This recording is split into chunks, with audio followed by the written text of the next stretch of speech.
And what will happen here is Cam McConville will lead them away in the SS at the drop of the Holden flag, and away he goes. He'll give that thing something along the way. 250 kilowatts, 5.7 litres of V8 magic, and he's going to drive the wheels off this thing and try and put something of a margin in as Flycam chases them up the hill.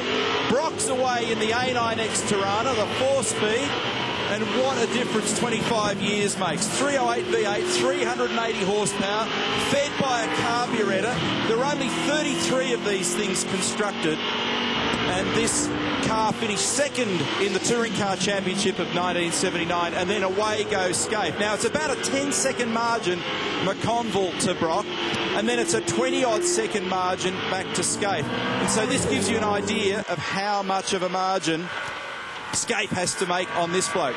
There is McConville on his way to the cutting. Here's Brock, turn 2, A9X Torana, and still changing gears on his way up Mountain Straight is Mark Skaife going into the braking area.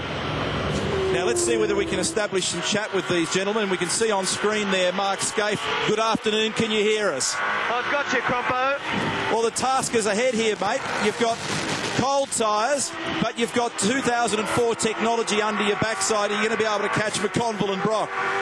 Well, I saw that 79 model A9X win by 6 laps. Let's see if we can catch him, Crompo, huh? And moving further up the road, we should be able to also make communication here with Peter Brock. Good afternoon, PB. Good afternoon, how are you going? Fantastic, mate. Now, the arm was on the windowsill this time 25 years ago. I don't see it up there at the moment. No, she's wobbling around a bit. Hey, Peter, do you remember this motor car? What was it like to drive? Magnificent bit of machinery, there's no doubt about that. And I tell you what, even by today's terms, she's a pretty sharp little bit of car to drive. And you broke the lap record in this monster back in 79. I did, indeed. And here's Cameron up ahead. Oh, he's going all right, isn't he? Come on, Pete, where are you? And it's good afternoon to Cam McConville. I tell you what, this look at this. 250 kilowatt Gen 3, 240 k's an hour through there. It's unbelievable. It's incredible, guys, to look at this, to see how far we have come. You know, an SS Commodore is not a slow motor car, and you're driving the wheels off this thing, Cam. You've ended up with, you know, a 30-second margin over Mark Skaife, and he's going to be all over here at the last corner. Look at that. Job done. So Mark Skaife leads him around and cleans him up, having given 30 seconds to McConville. Only just. And Brock, you're going to have to lift your game.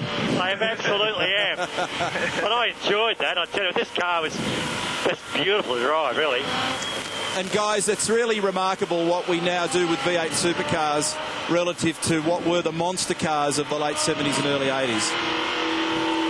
It certainly is, Crompo. I mean, that's... that last little piece there with the SS was just extraordinary, wasn't it? I mean, I didn't think when we come under Conrad that we would have made that up. And the fact of the matter is, if we grab passengers and we take the SS out there, Cam, in your car, and we put people in and you wring its neck, it's a frightening ride, and yet it's nothing by comparison to the current race car. Well, it's funny, when you drive a road car on the limit, I felt like I was doing a 206.8. I thought I was giving Murph a run. And there was a fairly long brake pedal at the on that last corner there. I thought I would have nearly got back under Skaife, but it really is pretty awesome. 240 kilometres an hour down Conrad in a standard road car. Guys, thanks very much for doing that for us today. It gives us a bit of a window on what's going on out there. It helps us calibrate and understand the performance of these cars. Shows us how far we have come. Mark Skaife, Cameron McConville and Peter Brock, the SS Commodore, the A9X Torana and the Holden V8 Supercar. And our thanks to the Bowden family for bringing out that beautifully. It's not even restored. It's preserved. It's a preserved A9X exactly as Peter drove it